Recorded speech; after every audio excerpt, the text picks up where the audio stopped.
Hey guys, welcome back to my channel. Today I'll be showing you my go-to makeup look. I'm not a makeup artist, so my routine isn't professional, but it's pretty simple, so even beginners can pull it off.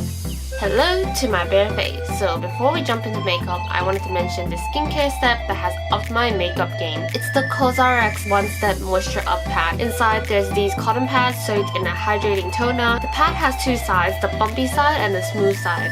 You want to use the rough side first to slightly exfoliate and then go on the smooth side to complete the toning action. It makes my skin feel really smooth and my skin feels super hydrated even with just this step. After the rest of the skincare routine, you are ready. I'm currently using Fenty Beauty's Pro Filter Foundation in 190. Squeeze a pump on a beauty blender and dab it on your face, then blend it out evenly. Then for concealer, I'm going in with Fenty's Matchstick in French Vanilla and applying it on my under eyes, nose and problem areas and blend that out too. And the base is done. I really love colourpop Super Shock shadows. It's affordable but super pigmented and blends out smoothly even when you're just using your fingers. The first colour I'm using as a base is Sequin, which is this shiny copper penny colour. I've kind of butchered this shadow, sorry, but no shame, still using it. Dabbing onto the last remains from destruction, aka me dropping it 1,000 times. Then for the edge, I'm going with this pink copper.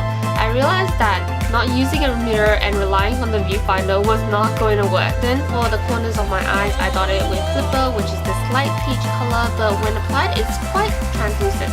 You could use an eyeshadow brush to blend it all out, but I think blending them with my fingers as I applied was already enough. Next, eyeliner. If you don't feel comfortable with liquid eyeliner, you could skip this step, but for me, a makeup look is not complete without a wing eyeliner. I don't know why I didn't start with brows before my eyeshadow, but now brows.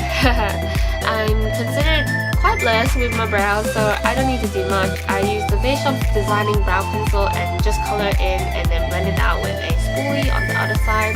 Now I'm going to carve some cheekbones out with Rimmel's Cake Sculpting Palette Contour. I squished the brush to make it more angled so I can draw a line, then blend the crap out of it.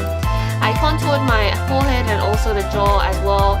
For blush and highlight, I could have used the trio, which is what I often do, but on some occasions, I do want to feel a bit more fancy. I would use Tarte's Amazonian Clay Blush in Exposed. I put it on the apples of my cheeks and I like to stroke it out with the contour towards the side of my cheeks. For highlighter, I'm using Becca's Moonstone. Because I'm lazy to change brushes, I just squeeze the brush to make it more angled again and highlight on the highest points of my cheeks, brow bone, the tip of the nose, and the cupid bow. Lipstick, I'm using Colourpop's Blotted lipstick, which I'm devastated because they stopped making them, but they are super easy to use. Legit saved my life when I had no idea how to use makeup.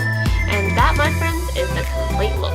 Like I said, I'm not a professional, so the way I do my makeup could totally be wrong, but it's good enough for me. I've come a long way, friends. Anyways, that's the end of the video. If you like the video, please give it a thumbs up, and if you want to see more content or just see me in general, just hit that subscribe button and get notified if you do want to see me ASAP, and I'll see you in my next one. Bye!